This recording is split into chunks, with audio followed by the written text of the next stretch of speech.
ব্যক্তি থেকে পরিবার, সমাজ থেকে রাষ্ট্র, দেশ থেকে বিশ্ব, সবকিছুর চালিকায় রাজনীতি। তাই রাজনীতির 10 দিক নিয়ে রাজকাহন। সাথে আছি শারমিন চৌধুরী। নিবেদন করছে জিপিএইচ ইস্পাত। শুরুতেই জানিয়ে দিই মার্কেন্টাইল ব্যাংক সংবাদ শিরোনাম। লন্ডন ভিত্তিক অর্থ বাণিজ্যের সাময়িকী দ্য ইকোনমিস্ট বলছে, করোনা সংকটের সবচেয়ে কম ঝুঁকিতে থাকা দেশগুলোর মধ্যে নবম স্থানে আছে বাংলাদেশ এবং উদীয়মান অর্থনীতির 66টি দেশের তালিকায় দক্ষিণ এশিয়ার একমাত্র দেশ হিসেবে শীর্ষ 10-এ থাকা বাংলাদেশের অবস্থান চীনের চেয়েও ভালো।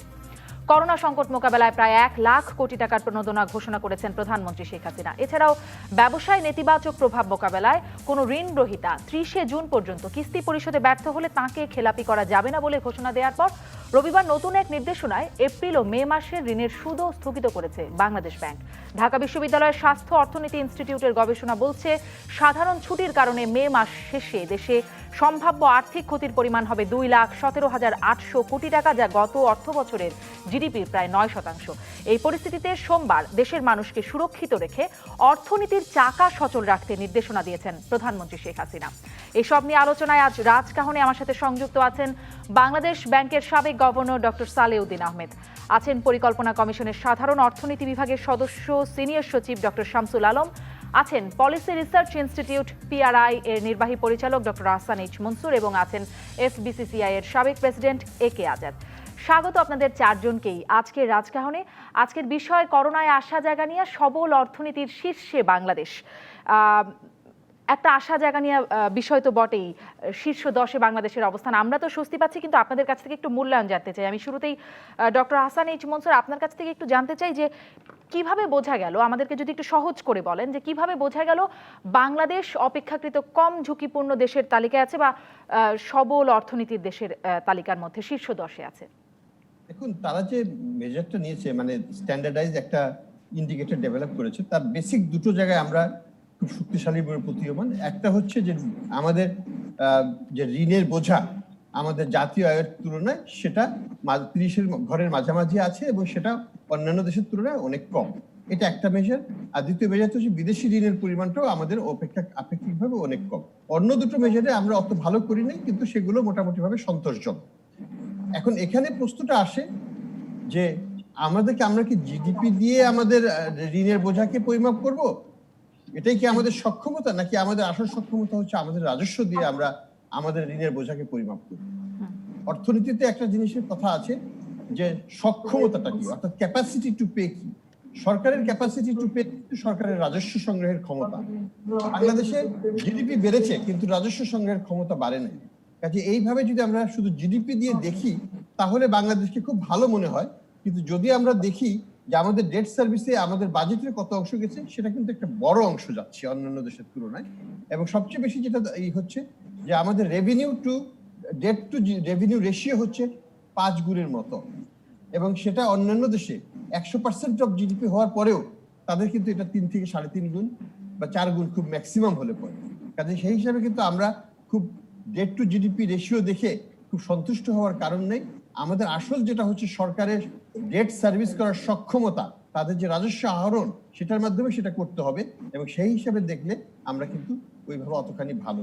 তার মানে যেই পরিমাপকগুলোর উপর বিবেচনা করে আমরা এই প্রতিবেদনটা পাচ্ছি, সেটি আসলে সার্বিক অর্থনীতি বুঝবার জন্য যথেষ্ট নয়।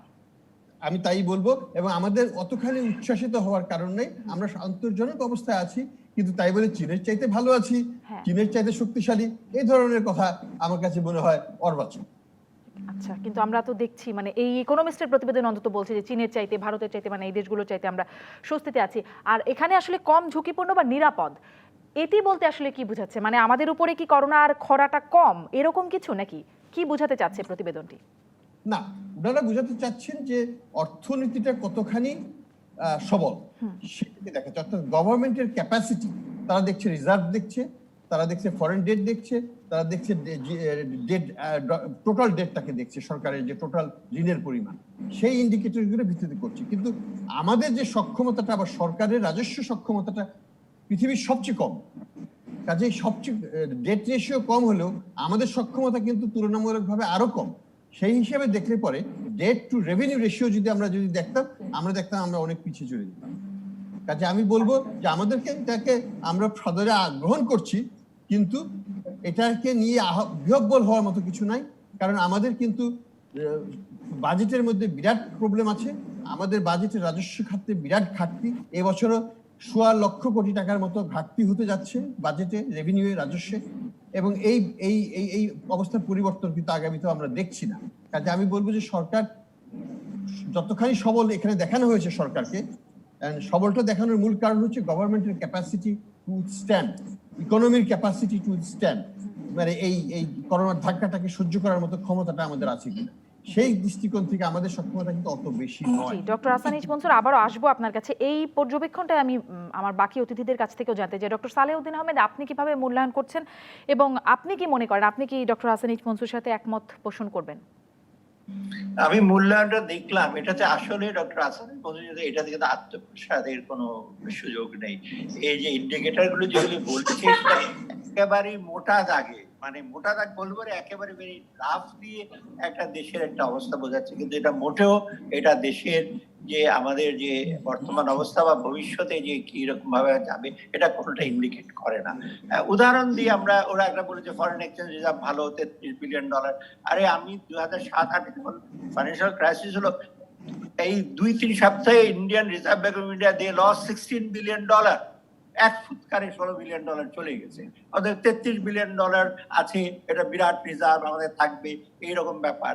তারপরে আপনার আমাদের যে আহসান মনসুর বলছে জিডিপির সাথে করেছে, কিন্তু জিডিপিটা তো গ্রস ডোমেস্টিক প্রোডাক্ট, এটা তো প্রাইভেট সেক্টর সবাই মিলে জিডিপিটা, অতএব এখানে গভর্নমেন্টের সক্ষমতা খুব বেড়ে গেছে, এটা তো এটা ইন্ডিকেট করে না। অতএব আমার মনে হয় এইটাগুলো খুব রাফলি একটা মোটা দাগে দেখতে হবে, কারণ এগুলির উপরে আমার মনে হয় করে অগাধ বিশ্বাস রাখার কোনো প্রয়োজন নেই। আমি আরেকটা উদাহরণ দিই, কিছুদিন আগে স্ট্যান্ডার্ড অ্যান্ড পুয়ার যে S&P বলেছিল বাংলাদেশ ব্যাংকিং সেক্টর অষ্টম, মানে ইন্ডিকেটর 8, 1 থেকে 10, 1 হলো সবচেয়ে ভালো, 10 হলো সবচেয়ে খারাপ, আমাদের ব্যাংকিং সেক্টর 8। অতএব আপনি খারাপের দিকে ব্যাংকিং সেক্টর। অতএব আপনি দেখেন প্রাতিষ্ঠানিক দিক দিয়ে কিন্তু আমরা খুব একেবারে খুব সবল স্থানে আছি না। প্রতিষ্ঠান বলতে আমি বলছি যে নিয়ন্ত্রণকারী প্রতিষ্ঠানগুলো, তারপর আমাদের মার্কেট, আমাদের অন্যান্য ইনস্টিটিউশনগুলো, সেইগুলো কিন্তু আপনার যথেষ্ট উইক। অতএব এই যে সরকারের সক্ষমতা ছাড়াও, সরাসরি সরকারের সক্ষমতা ছাড়াও প্রাতিষ্ঠানিক যে সক্ষমতা আমাদের, যে এই যে প্যাকেজটা যে আপনার ইমপ্লিমেন্ট করবে 96,000 কোটি টাকা, সেটা তো করবে ব্যাংকের মাধ্যমে, এবং এটা ব্যাংক নির্ভর, ঋণ নির্ভর, এবং ব্যাংকিং খাতের এই অবস্থা, তার মধ্যে ব্যাংক এটাকে ইমপ্লিমেন্ট করবে। ব্যাংকের যে রুটিন কাজ সেগুলি তো এতদিন ধরে ভালো করে করেনি, তারপরে আবার একটা স্পেশাল কতগুলো আপনি প্যাকেজ দিয়েছেন। ডক্টর সালেউদ্দিন আহমেদ, আমি নিশ্চয়ই এই আলোচনায় আসতে চাইবো যে তাহলে এটির বাস্তবায়নটা কিভাবে হবে, আপনি যে প্রসঙ্গটি তুলছেন। তাহলে আপনি আরেকটা বিষয় যদি আপনি বললেন, একটা রেফারেন্স দিলেন যে বাংলাদেশের অবস্থান একটাতে ভালো আর একটাতে খারাপ, মানে এগুলো তাহলে আমরা বুঝবো কি করে? এটা আমাদের জন্য তো, মানে আমরা আসলে স্বস্তি পাবো নাকি পাবো না সেটা আমরা বুঝবো কি করে? যেমন আমরা কিছুদিন আগেই দেখলাম বিশ্ব ব্যাংক বলছে যে করোনা পরিস্থিতির মধ্যেও বাংলাদেশের অর্থনৈতিক প্রবৃদ্ধি 8% মানে নেমে 2 বা 3% হতে পারে এই করোনা সংকটে। আর এটি বলছে 12 এপ্রিল প্রতিবেদনে। আর 3রা এপ্রিল এডিবি বলছে, এশিয়ান ডেভেলপমেন্ট ব্যাংক বলছে যে জিডিপি প্রবৃদ্ধি 7.8% হতে পারে এবং এশিয়ার দেশগুলোর মধ্যে সর্বোচ্চ। মানে কোনটা আমলে নেব? এই দুটার কোনোটাই আমি এগ্রি করি না। এই দুগুলো এরা নানা রকম ভাবে এই সময়, এডিবি তো অনেক আগে এটা করেছে, আমার মনে হয় না একেবারে 1-2 নেমে যাবে আর 7-8 যাবে, তা না। তাই এটা কাছাকাছি হয়তো থাকতে পারে 4-5-এর মতো, আমার একটা গেস্টিমেটার 5-এর মতো থাকতে পারে। আমি বলছি যে এই ধরনের হিসাব এডিবি, ওয়ার্ল্ড ব্যাংক বা ইকোনমিস্টের হিসাবগুলোর উপর কিন্তু আমাদের ভরসা করার কোনো কারণ নেই। কারণ এই যে করোনাটার তো আপনার কতগুলি বহুমাত্রিক ঝুঁকি আসছে, একটা হলো স্বাস্থ্য ঝুঁকি একটা বিরাট, আর একটা হলো অর্থনৈতিক ঝুঁকি। আর এর ছাড়াও কোন দিক থেকে আসছে, একটা হলো এক্সটার্নাল শক, বিশ্বের মন্দা বাজার, বিশ্বের আর্থিক মন্দা আমাদের এক্সপোর্ট সেক্টরে এফেক্ট করবে, রেমিটেন্সেও এফেক্ট করবে, আর ভেতরে আমাদের ইন্টারনাল চ্যালেঞ্জগুলো, অলরেডি আমাদের আর্থিক ইন্টারনাল সমস্যা অনেক আছে, সেই দুইটা মিলে আমি এই যে 4টা ইন্ডিকেটর দিল, এটা দুটার এই 2 চ্যালেঞ্জগুলোর কোনোটাই তো ভালোভাবে রিফ্লেক্ট করে না। অতএব আমাদের দিকে ওইগুলোর প্রতি দৃষ্টিপাত করা উচিত। স্পষ্ট। ডক্টর সালেউদ্দিন আহমেদ, আবারও আসবো আপনার কাছে, সেই প্রশ্নটি নিশ্চয়ই থাকবে যে এই প্রণোদনা বাস্তবায়নের জায়গাটিতে নিশ্চয়ই আলোচনা করতে চাইবো। জনাব একে আজাদ, আপনি কিভাবে মূল্যায়ন করছেন? দেখুন, সবাই যার যার দৃষ্টিকোণ থেকে এখানে অ্যানালাইসিস করেছে। সবার সাথে দ্বিমত করার কোনো স্কোপ নাই। তবে আমি মনে করি সব এডিবি বলেন, ওয়ার্ল্ড ব্যাংক বলেন, সবাই কিন্তু ধারণার উপরে তারা বলেছে যে 1 থেকে 2%। কিন্তু আমিও সালাউদ্দিন সাহেবের সাথে একমত, এখানে আমাদের জিডিপি 5-6% কাছাকাছি থাকবে। কারণ আমাদের 2 মাসের মতো লকডাউন ছিল, এই 2 মাসের মধ্যে তেমন রেভিনিউ আয় নেই। এখন 2 মাসের পর থেকে কিন্তু সরকার সবকিছু স্লোলি ওপেন করেছে। রপ্তানিমুখী সব শিল্পকে ওপেন করেছে, কুটির শিল্পকে ওপেন করেছে এবং মার্কেটকে ওপেন করেছে। অর্থাৎ একটা যাদের প্রত্যেকটা লোক যারা কর্মহীন হয়ে না যায়, অর্থনৈতিকভাবে যে সচল থাকে, সেই দিকটা সরকার খেয়াল করেছে। এতে মনে হয় আমরা রেভিনিউতে খুব একটা পিছিয়ে থাকবো না। সালাউদ্দিন সাহেব যেটা ধারণা করেছে 1,25,000 কোটি টাকা আমাদের শর্টফল হতে পারে, কারণ এখন আমাদের আয়টাকে টোটাল রেভিনিউ যেটা গত বাজেটে ধারণা করেছে 4,20,000 কোটি টাকা, সেখানে যদি 1,25,000 কোটি টাকা এটাই হবে। কারণ 2 মাস তো আমাদের তেমন কিছু না, তবে এখন স্লোলি এগিয়ে যেতে হবে। লকডাউন করে আমরা দেখেছি যতটা এই করোনা ভাইরাসকে রেস্ট্রিকশন দেওয়া সম্ভব ছিল আমরা দিয়েছি, কিন্তু আমরা দেখছি যে আমাদের মৃত্যুর হার খুবই কম, অর্থাৎ আমাদের রেজিস্ট্যান্স পাওয়ার ভালো আছে। তো লকডাউন করে যে ক্ষতিগ্রস্ত হবো তার চেয়ে যদি ইকোনমিকে সচল রাখা যায় তাহলে কিন্তু আমরা বেটার করব। এর রেজাল্ট আমরা পাচ্ছি। আমরা জনাব একে আজাদ, চিকিৎসক এবং জনস্বাস্থ্য বিশেষজ্ঞরা কিন্তু ঠিক তেমন বলছেন না যে আমাদের ইমিউনিটি পাওয়ার ভালো, অতএব লকডাউনটাকে শিথিল করার একটা সুযোগ আছে, এমনটি কিন্তু জনস্বাস্থ্য বিশেষজ্ঞরা বলছেন না। কিন্তু সেই পর্যালোচনাটা আপনার কাছ থেকে একটু জানতে চাইছিলাম। এই যে ইকোনমিস্ট, জি জনাব একে আজাদ, বলেন। আমি ওই যে সেই পর্যালোচনা ইকোনমিস্ট যেটি বলছে যে বাংলাদেশ শীর্ষ 10-এর মধ্যে আছে এবং আমাদের সবল অর্থনীতির জায়গা, আমাদের ঝুঁকি কম, এই ঝুঁকি কমের জায়গাটা বা আমরা নিরাপদ, এই জায়গাটাকে আপনি কতটা মনে করেন যে আসলে আপনি কি মনে করেন যে আমরা এই করোনার মধ্যে নিরাপদ অবস্থানে আছি? আমরা নিরাপদ ওই জায়গাটায় যে আমাদের বিদেশি লোন কম, এখানে আমাদের যা রিজার্ভ আছে সেই রিজার্ভ থেকে আমরা ইজিলি বিদেশের কাছ থেকে আমাদের যে লোন করেছি পাওয়ার ব্যাপারে আমরা খুবই স্ট্যান্ডার্ড অবস্থায় আছি, এখানে শক্তিশালী একটা অবস্থানে আছি। কিন্তু আমরা এখানে বিদেশি বিনিয়োগ খুবই কম, 1.2 বিলিয়ন ডলারের মতন আমাদের এখানে বিদেশি বিনিয়োগ। টোটালি আমাদের অর্থনীতিটা নিজস্ব রাজস্বের উপরে নির্ভরশীল। তাই সেই নিজস্ব রাজস্বের উপর নির্ভরশীল হওয়ার কারণেই কিন্তু আমরা দীর্ঘস্থায়ী ভাবে কিন্তু একটা চ্যালেঞ্জের মধ্যে যেতে পারবো না, যার কারণে আমাদের ইকোনমিকেও চালু রাখার জন্য আমাদেরকে স্লোলি ওপেন করতে হবে। আমি দীর্ঘদিন লকডাউনে থাকতে পারবো না, সেইভাবে আমি সেটি একটা বাস্তবতা। ধন্যবাদ, আবারও আসবো আপনার কাছে। আমি ডক্টর শামসুল আলম, আপনার কাছ থেকেও জানতে চাই আপনি কিভাবে মূল্যায়ন করছেন এবং এটি কি মানে এই অবস্থান অর্জন করবার জন্য কোনো বিশেষ পদক্ষেপ কি সরকারকে নিতে হয়েছে কিনা, ইকোনমিস্টের যে প্রতিবেদনটা দিচ্ছে। আপনাকে ধন্যবাদ। ইকোনমিস্টের প্রতিবেদনে যা বলা হয়েছে সেটি অত্যন্ত ইতিবাচক। 67টি উন্নয়নশীল দেশের মধ্যে বাংলাদেশ 9ম এবং যে সূচকগুলো ব্যবহার করেছে, ইকোনমিস্ট পত্রিকা মুক্ত বাজার অর্থনীতির একটি অত্যন্ত সম্মানযোগ্য পত্রিকা, এটা বিশ্ব নন্দিত পত্রিকা, মনে রাখতে হবে। তারা যে সূচকগুলো ব্যবহার করেছেন সেই আঙ্গিকেই আমাদের সক্ষমতাটাকে আমরা দেখবো। কারণ আমাদের দুর্বল দু একটা সূচক এনে, হ্যাঁ সেগুলো দুর্বল বটেই, সেটাকে আমি মেলান করার কোনো কারণ দেখি না এবং প্রয়োজন নেই।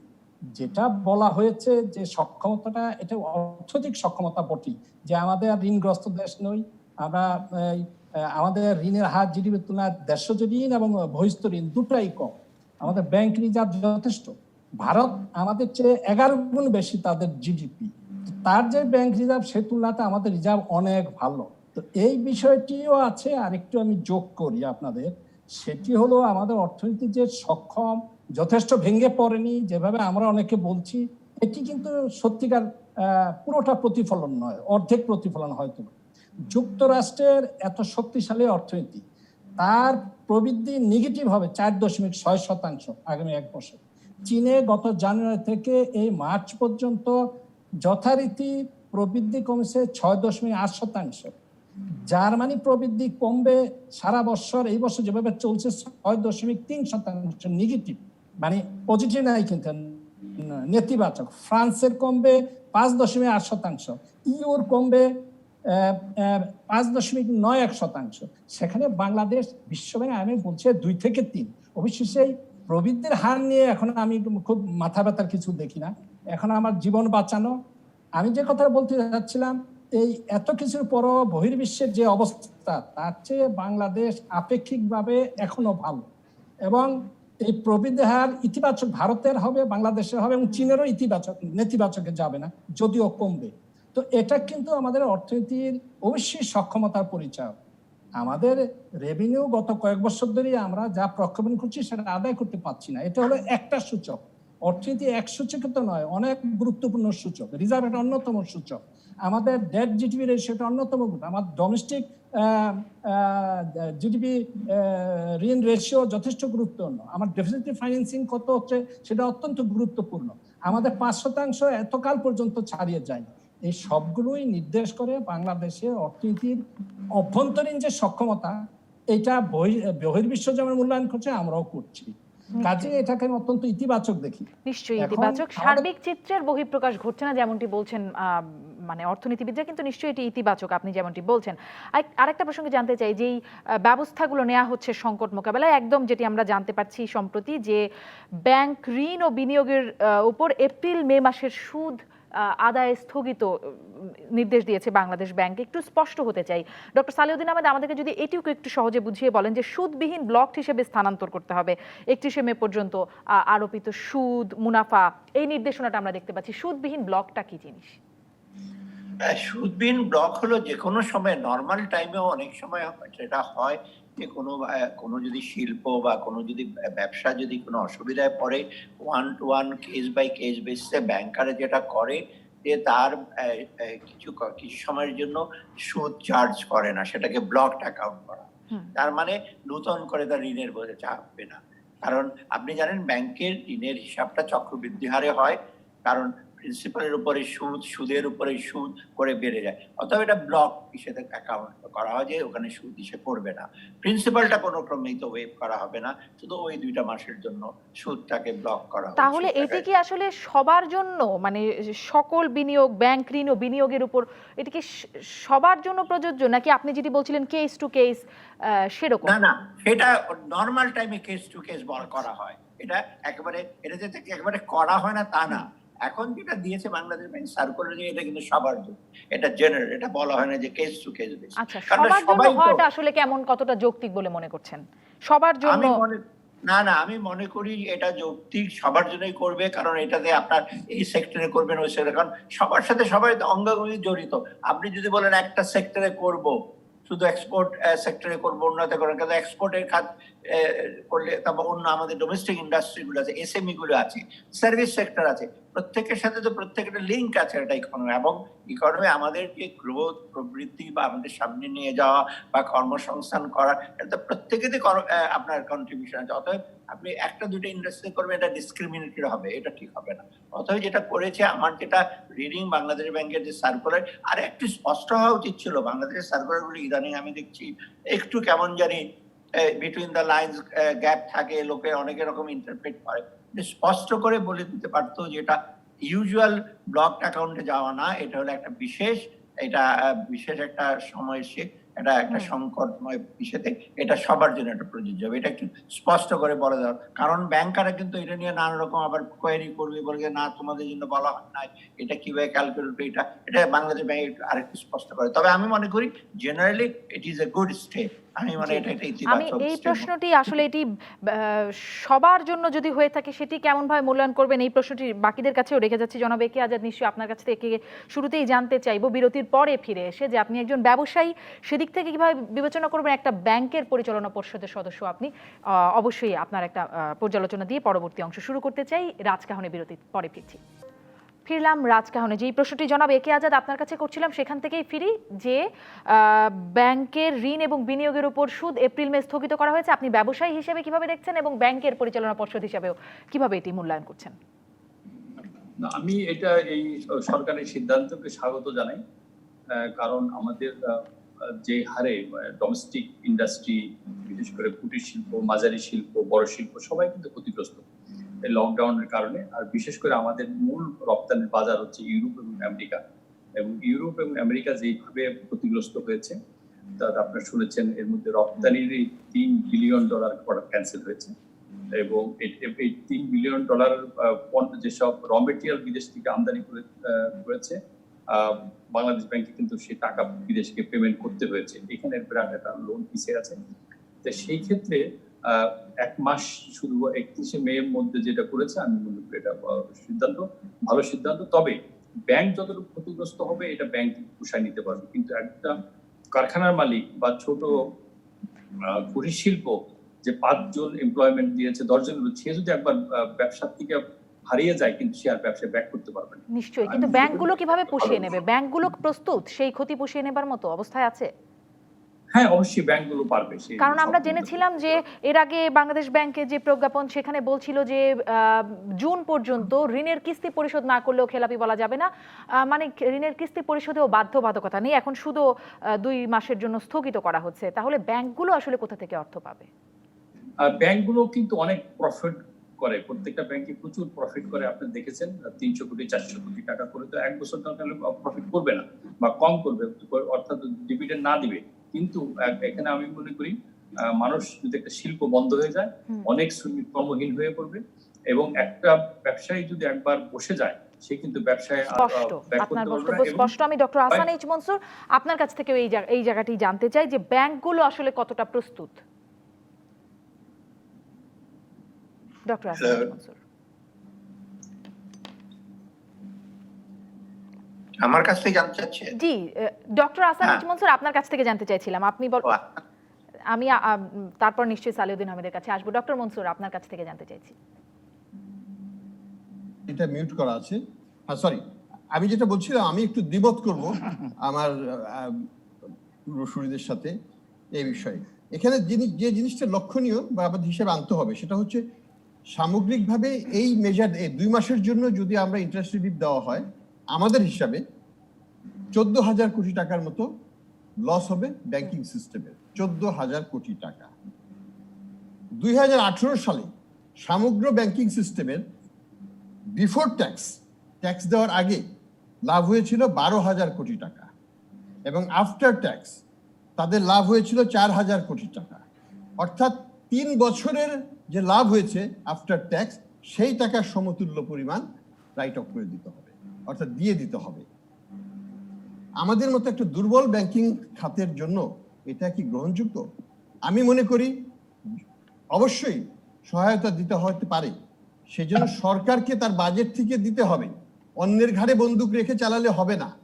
আমরা দেখছি যে সরকারের যে নীতিগুলো ঘোষণা করা হয়েছে, 92,000 কোটি টাকা, 72,000 কোটি টাকা, এর বেশিরভাগই হচ্ছে ব্যাংকের টাকা দিয়ে ব্যাংকের উপর রিস্কটাকে বসিয়ে যে লস হবে, হিউজ লস হবে। আমি বলছি এসএমই খাতে মারাত্মকভাবে হাজার হাজার এসএমই এই সিস্টেম থেকে বেরিয়ে আসতে পারবে না, এই ধাক্কা থেকে। আমি বলছি গার্মেন্টস খাতে শত শত গার্মেন্টস ফার্ম বসে যাবে, এটাই হচ্ছে বাস্তবতা। আমেরিকাতে যে ক্রুর মতো প্রতিষ্ঠান আজকে ঘোষণা করেছে, আরো সামনে আগামীতে আমেরিকাতে শত শত এরকম ব্যাংকরাপসি ডিক্লারেশন আসবে। আমাদেরও প্রস্তুত হতে হবে এবং ব্যাংকেই এই অভিজ্ঞতা নিতে হবে। কাজে আমি বলবো যে সরকার ব্যাংককে যেন মনে না করে, ব্যাংক কিন্তু শক্তিশালী নয় বাংলাদেশে।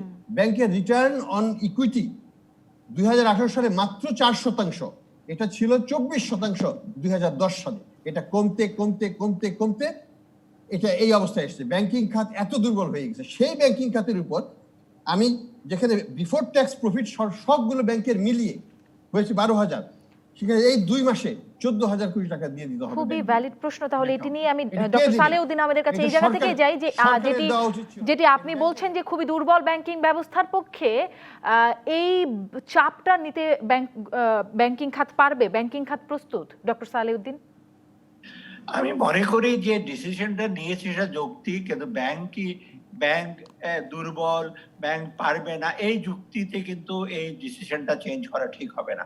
ব্যাংকগুলো দুর্বল। আসলে ব্যাংকের বেশিরভাগ টাকা তো আমানতকারীর টাকা। এখানে স্পন্সর ডিরেক্টর, শেয়ার হোল্ডারের টাকা অনেক কম। এখানে রিটার্ন অন ইকুইটি, তারপরে আপনার এই যে নেট ভ্যালু, শেয়ার ভ্যালু, এইগুলি নিয়ে এত চিন্তা করাচ্ছে। আমার মনে হয় ব্যাংকটা টিকে থাকে কিনা, যদি ব্যবসা বাণিজ্য যদি ধ্বংস হয়ে যায় তো ব্যাংকই তো থাকবে না।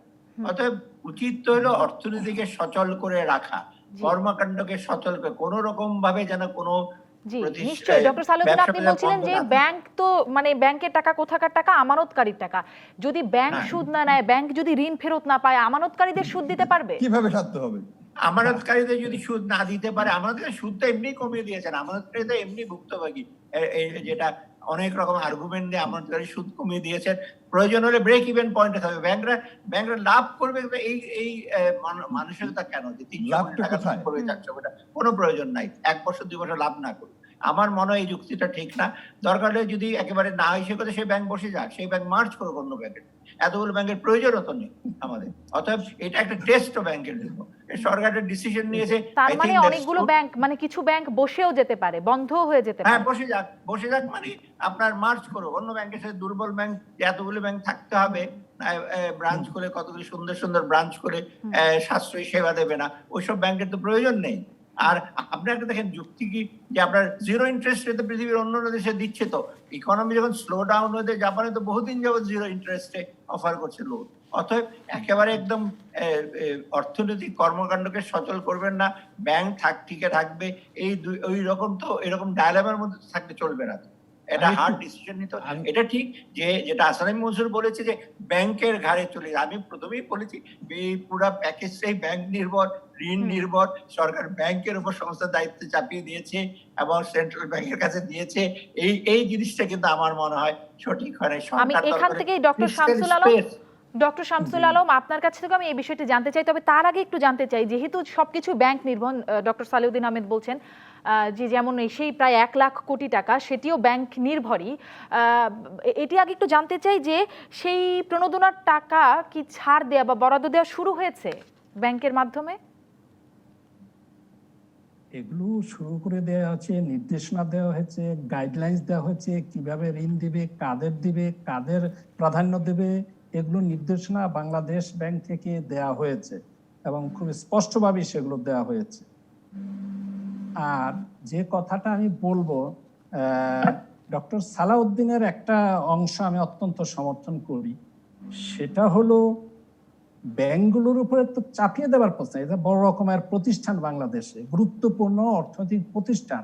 আজকে শুধু ব্যাংক কেন, সবাইকে দায়িত্ব নিতে হবে এই দুর্যোগকালীন সময়ে, সকল প্রতিষ্ঠানকে, সামরিক, বেসামরিক, ব্যাংক, অর্থনৈতিক অন্যান্য প্রতিষ্ঠানগুলোকেও। প্রত্যেক বছর প্রত্যেক সময়ে লাভ তো করতেই হবে।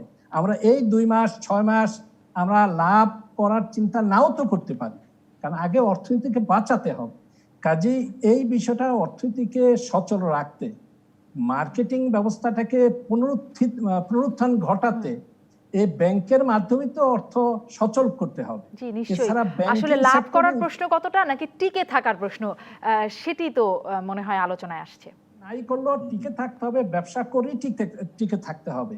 ব্যাংকগুলোর অব্যবস্থাপনা এদেশে আমরা অনেকেই জানি। ডক্টর হাসান মনসুর একটা ব্যাংকের চেয়ারম্যান, তার ব্যাংকটি হয়তো ভালো আছে, সামগ্রিকভাবে ব্যাংকিং সেক্টরের ব্যবস্থাপনা নিয়ে নানান প্রশ্ন আছে, কিন্তু এই সময় আমরা তাদেরকে চাই যে তারা তার থেকে বেরিয়ে আসুক।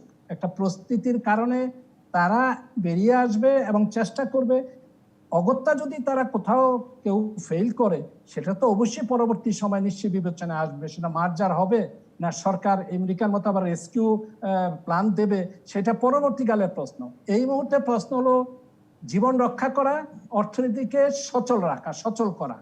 আমাদের যে একটাই বাদ দিয়ে আমরা মারা পড়বো, আমরা অর্থনীতি সচল না করলেও মারা পড়বো, আর জীবন তো বাঁচাতেই হবে, এ নিয়ে তো কোনো প্রশ্ন নেই। কাজেই ব্যাংকিং খাতের মাধ্যমে যেতে হবে, কারণ সেটাই যথাযথ ইনস্টিটিউশন। অর্থ সরবরাহের, অর্থকে সঞ্চালন করার জন্য ব্যাংকই তো সবচেয়ে ভালো মূল্যায়ন করার জন্য। ব্যবসা বাণিজ্য, তার গ্রাহক কে পারবে না পারবে, সরকার সরাসরি কি করে টাকা দিয়ে দেবে, এবং সেই টাকা দিয়ে প্রশ্নকেই আবার বলা হবে টাকা ছাপুন। এই টাকা ছাপা বলাটাও একটা ফ্যাশন হয়ে গেছে, কারণ টাকা ছাপার সঙ্গে সঙ্গে আমাদের দেশে মূল্যস্ফীতি দেখা দেবে, যেই ভার এখন বহন করতে পারবে না সাধারণ, সেটা লাস্ট রিসোর্ট হিসাবে দেখা যাবে। 6 মাস 1 বছর পরে কি দাঁড়ায়, অর্থনীতি পুনর্জীবন ঘটালে সেই টাকার ছাপতে হবে না। সরকার যে কর্মসূচিগুলি নিয়েছে, আমি ব্যক্তিগতভাবে অর্থনীতিবিদ হিসাবে মনে করি যথাযথভাবে নিয়েছে, এখন এটাকে বাস্তবায়নে দেয়া, এই বাস্তবায়ন তাহলে দক্ষতা ব্যাংকগুলোকে কি কোনো দেখাতে রকম পারে। প্রণোদনা দেবার, আপনি বলছিলেন যে সেটি পরে দেখাবে, এরকম কোনো আলোচনা কি সরকারের মধ্যে আছে ব্যাংকগুলোকে টিকিয়ে রাখার জন্য? না, ব্যাংকগুলোকে টিকে, প্রাইভেট সেক্টর ব্যাংক তো তারা নিজেরা টিকে থাকবে, আর সরকারি ব্যাংকগুলোকে ব্যয় কমানোর জন্য নানান রকম নির্দেশনা দেওয়া হয়েছে যথারীতি। আর বেসরকারি ব্যাংকগুলো তো তারা নিজেরা স্বচালিত হবে এবং তাদের ব্যয় নিয়ে অনেক প্রশ্ন রয়ে গেছে, সেগুলোকে যথাযথকরণ বা ন্যায়সঙ্গত করার অনেক সুযোগ সুবিধা আছে। আজকে আমরা দেখছি সেই ব্যয় সংকোচনের জন্য একটা নির্দেশনা আসছে। আমি আর একটা বিরতির সময় হয়ে গেছে, বিরতির পরে আপনার কাছে এই সংক্রান্ত আরো একটা প্রশ্ন নিয়ে ফিরবো, আরো প্রশ্ন তো আছেই। ফিরছি রাজকাহনে। ফিরলাম রাজকাহনে। ডক্টর শামসুল আলম, আপনার কাছে এই প্রশ্নটি করতে চাই। আপনি বলছিলেন, আমি জিজ্ঞাসা করছিলাম 1 লাখ কোটি টাকা প্রণোদনার বিষয়ে, আপনি বলছিলেন যে প্রণোদনার অর্থ ব্যাংকে দেওয়া হয়েছে, সেটি কি এখন প্রাপকের কাছে বা যার কাছে আলটিমেটলি যাবার কথা সেটি যাওয়া শুরু হয়েছে? সেগুলো তো প্রক্রিয়াধীন আছে এবং শুরু হয়েছে বলে আমি জানি। নির্দেশনা দেওয়া হয়েছে, পরিষ্কার গাইডলাইন। বিশেষ করে এই যে কৃষি খাতে 5,000 কোটি টাকা দেওয়া হলো, ফুল ফল চাষি এবং পোল্ট্রি, লাইভ স্টক, তারা এতকাল অনেক প্রতিষ্ঠান বন্ধ ছিল, যারা গ্রাহক তাদের এগিয়ে আসতে হবে। অর্থনৈতিক কার্যক্রম, সেখানে আমরা বারবার বলছি স্বাস্থ্য সুরক্ষা রক্ষা করে অর্থনৈতিক এজেন্টগুলোকে কাজে ফিরিয়ে আনতে হবে। অবশ্যই তারা ডক্টর চাবে শামসুল এবং আলম, তারা যদি চাইবে। দেয়া শুরু হয়ে থাকে এতকাল- তাহলে তাদের ক্ষেত্রেও কি এপ্রিল মে মাসের যে সুদ, মানে যদি মে মাসে থেকে দেওয়া হয়ে থাকে তাদের ক্ষেত্রে সেটি স্থগিত? এই যে 4% সুদ কৃষি ক্ষেত্রের কথাই বলছিলেন আপনি, সেটি হবে না, দিতে হবে না? 4% সুদ তো এটা যখন তারা ঋণ নেবে, সেটা যখন ধার্য হবে তখন সেটা দেওয়ার প্রশ্ন উঠবে। এখনই তাদের সুদ দেওয়ার প্রশ্ন তো উঠছে না, এটা হলো আমি সাধারণভাবে বলতে চাচ্ছি। আর ব্যাংকে যে 2% এখন ঋণ নিতে বলা হয়েছে, 2 থেকে 4, যেটা ইউরোপে প্রায় শূন্যের কাছাকাছি সুদের হার, যেটা ডক্টর সালাউদ্দিন আসলে ইন্ডিকেট করেছেন। যুক্তরাষ্ট্রে তো প্রায় শূন্যের কাছে হলো ইন্টারেস্ট রেট ব্যাংকের। তো তারা মুনাফা করছে কিভাবে, টিকে আছে কিভাবে? আমাদের ক্ষেত্রে আমরা সেটা পারবো না কেন? জি এটি আমি প্রশ্ন রাখতে চাই। আমি একটু জবাব দেব। হ্যালো। জি জি, ডক্টর হাসান এইচ মনসুর মনে হয় বলতে চান। Doctor Hasan H Mansur. না, আমি বলবো যে আমরা যেন কোনো কারণেই আশা করি না যে আমাদের আমি বোধহয় ইন্টারেস্ট রেট disconnect শূন্যের কোথায় যাক। নাকি? পৃথিবীর যেসব দেশে ইন্টারেস্ট রেট শূন্যের কোথায় নিয়ে গেছে, তারা কিন্তু বাধ্য হয়ে নিয়ে গেছে, কারণ সেই সব দেশে কোনো প্রবৃদ্ধি নাই। জাপানে গত 1993 সাল থেকে এখন পর্যন্ত কত বছর হয়ে গেল? 27 বছরের মতো। 27 বছরে কোনো প্রবৃদ্ধি তাদের হয় নাই বলতে গেলে। 0.1, 0.2। আমরা তো ওই ধরনের প্রবৃদ্ধির দেশ না। আমাদেরকে বাড়তে হবে 7, 8, 9, 10% হিসাবে। আমরা তো ওই শূন্যের কোঠায় ইন্টারেস্ট রেট নিয়ে লিকুইডিটি ট্র্যাপে পড়ে প্রবৃদ্ধিকে শূন্যের কোঠায় নিতে চাইবো না। ওটা যেন আমাদের জন্য কাম্য নয়, ওটার জন্য আমরা যেন অবশ্যই সেটা আমরা চাইবো না। তো যাই হোক, সেটা আমাদের জন্য প্রযোজ্য নয়। আমরা পজিটিভ ইন্টারেস্ট রেটেই সুদ দিব। কিন্তু যে জিনিসটা আমি বলছিলাম সেটা হচ্ছে যে সরকারকে বুঝতে হবে যে একটা শক্তিশালী ব্যাংকিং খাত ছাড়া এবং আমানতকারীদের টাকা দিয়ে যদি আমরা সাবসিডি, এই ইন্টারেস্টের সাবসিডিটা দিয়ে দেই, সেটা কি কোনো দেশের জন্য ভালো? সেটা তো কোনো দেশের জন্য ভালো না। আমাদের যদি প্রফিট না হয় ইন্ডাস্ট্রিতে, আমি তো দেখালাম যে প্রফিট হবে না, কারণ গত বছর প্রফিট হয়েছিল, 18 সালে প্রফিট হয়েছিল 12,000 কোটি টাকা বিফোর ট্যাক্স। ট্যাক্স দেওয়ার পরে প্রফিট হয়েছিল 4,000 কোটি টাকা। সেখান থেকে কিভাবে 14,000 কোটি টাকা তারা দিবে এই ক্ষেত্রে? তো আমি মনে করি যে এই টাকাটা ফলে দুটোই অভিজ্ঞতা আসবে। কিন্তু যেই আলোচনাটা আসছিল যে এই সময়টা প্রফিট করার না, এই সময়টা টিকে থাকার। না, টিকে থাকার জন্য আমানতকারীদের টাকা যদি আমি এখানে দিয়ে দেই, সেটা কি টিকে থাকা হবে? টিকে থাকতে হলে আমাকে একটা শক্তিশালী ফাইন্যান্সিয়াল সেক্টর গড়ে তুলতে হবে। ঠিক আছে, আমাকে যদি রিয়েল সেক্টরকে উন্নতি করতে হয়, দুর্বল ফাইন্যান্সিয়াল সেক্টর দিয়ে হবে না। এখানে কিন্তু আমাকে অন্যভাবে দিতে হবে। আমি যে কথাটা বলতে চাচ্ছিলাম সেটা হলো, আমাদের উচিত ছিল ডিভিডেন্ড বন্ধ করে দেওয়া, আমাদের উচিত ছিল যে ব্যাংকের এই বোনাস বন্ধ করে দেওয়া, আমাদের উচিত ছিল সরকারের বোনাস বন্ধ করে দেওয়া, ইত্যাদি ইত্যাদি। কিন্তু সেগুলো না করে আমরা ডিপোজিটরদের টাকা থেকে নিয়ে, যেখানে প্রফিট নাই সেখান থেকে নিয়ে আমরা অন্য বড়োয়ারদেরকে আমরা সাবসিডি দিব। জনাব একে আজাদ, দেখুন, উনি একটা দৃষ্টিতে হাসান মনসুর সাহেব যেটা বলেছেন, উনি একদিকে বলেছেন, কিন্তু অন্যদিকে আপনি যদি, আমি যে যুক্তি দিব সেটা হলো, যারা ব্যাংক থেকে বড়োয়ার, যারা ব্যাংক থেকে পড়ে গেছে 2,000 কোটি টাকা, 3,000 কোটি টাকা, 4,000 কোটি টাকা, 5,000 কোটি টাকা, 15,000 কোটি টাকা পর্যন্ত, 25,000 কোটি টাকা পর্যন্ত ব্যাংকের থেকে লোন নিয়েছে। এবং এরা এমপ্লয়মেন্টও করেছে 50,000 1 লাখ লোকের এমপ্লয়মেন্ট করেছে। মনে করেন আমি 10,000 কোটি টাকা নিয়ে একটা লোক সে 50,000 লোকের আনএমপ্লয়মেন্ট করে দিল, বসে গেল। কয়েকটা ব্যাংক বসে যাবে 10,000 কোটি টাকা? একটা ব্যাংকের 3-4টা ব্যাংকে নিয়ে কিন্তু সে বসে যাবে।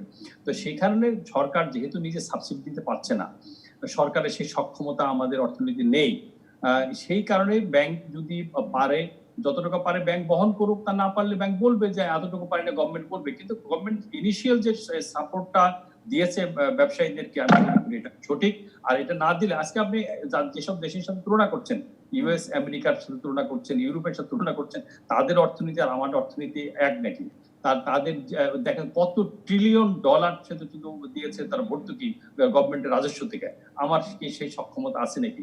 আমাদের সরকার যতটা স্টিমুলাস প্যাকেজ দিয়েছে 5,000 কোটি টাকা দিয়েছে শুধু সরকার রাজস্ব থেকে, আর বাকিটা তো ব্যাংকিং খাত থেকে। এবং সে দিয়েছে মাত্র 18 মাসের জন্য, 6 মাসের মনিটরিয়াম, এবং 1 বছরের মধ্যে সরকারকে 5,000 কোটি টাকা ফেরত দিতে হবে। সবই লোন আকারে, তবে ইন্টারেস্টটা সরকার বহন করবে। তো এইখানে আসলে যদি ব্যাংকের ক্ষেত্রে, যদি আমি সালাউদ্দিন সাহেবের সাথে আবারও একমত, আমি নিজে যেটা বলেছিলাম, যদি যে ব্যাংকের সক্ষমতা ব্যাংক তো আগেই হারিয়ে ফেলছে, সে প্রত্যেকটা ব্যাংক আজকে অ্যাভারেজ 20-25% যেখানে খেলাপি, সে গুড গভর্নেন্স ব্যাংকের নাই কেন? আমি একেবারে সালাউদ্দিন সাহেবের দরকার হলে ব্যাংক মার্জ হয়ে যাবে। তার সেই সক্ষমতা না থাকলে এইসব দুর্বল এই যখন ব্যাংকের অবস্থা, ডক্টর সালাউদ্দিন আহমেদ, শেষ প্রশ্নটি এভাবে করতে চাই যে তাহলে তার মাধ্যমে আসলে সেই প্রণোদনা বাস্তবায়নটা মানে কেমন হবে, কতটা সক্ষম হবে? আমি মনে করি যে ব্যাংকিং সেক্টর এটা করবে, কিন্তু এই যে সুদে কিছুটা সরকারের রাজস্ব ফিসক্যাল স্পেস ক্রিয়েট করে সরকারের কিছু কিছু অর্থায়ন করতে হবে। এখানে রাজস্ব লিকেজ, রাজস্ব আদায়টা আরও ইমপ্রুভ করতে হবে। তারপরে আপনার সরকারের যে অপচয় আছে অনেক কিছু, সেটা কমাতে হবে। এডিপিতে অনেক প্রকল্প আছে, অর্থহীন প্রকল্প, সেগুলো কেটে ছেড়ে দিতে হবে। আরেকটা জিনিস আমাদের লক্ষ্য করতে, ব্যাংকাররা কি খালি এই প্যাকেজ নিয়ে করে? ব্যাংকারের যে রেগুলার কাজগুলো আছে, ডিফল্ট লোনগুলোর জন্য একটা জোর চাপ দেয় না কেন? 1 লক্ষ কোটি টাকা বেশি ডিফল্ট লোন আছে। এখনই তো সুযোগ যে ব্যাংকাররা বলবে সরকারকে, আপনার দরকার স্পেশাল ব্যবস্থা নেন, যারা ডিফল্টার, যারা লোনগুলি শোধ দিচ্ছে না, তাদের কাছে অ্যাটলিস্ট কিছু আদায় করে। 1,25,000 কোটি টাকা। ডক্টর শামসুল আলম, এরকমটি করা উচিত বলে মনে করেন কিনা সরকারের সাথে যুক্ত থেকে? না, সরকার তো বহন করছে যে সুদের হার 9%, এক ক্ষেত্রে 5% সরকার কিন্তু ভর্তুকি দিচ্ছে, যেটা সরকার থেকে। আর 20,000 কোটি টাকা যে 4% সুদের হার সরকার দেবে, 5% সরকার দেবে, আর 4% দেবে ক্ষুদ্র ব্যবসায়ী, কুটির শিল্প। এই আলোচনাটা আরেকটু দীর্ঘায়িত করা, সরকার কিন্তু ওখানে অংশ নিচ্ছে। নিশ্চয়ই আমরা পরবর্তীতে আবারও নিশ্চয়ই এই বিষয়ে আলোচনা করবার চেষ্টা করব। আজকের মতো বিদায় নিতে হচ্ছে। অনেক ধন্যবাদ আপনাদের 4 জনকেই। রাজকাহন থেকে বিদায় নিচ্ছি।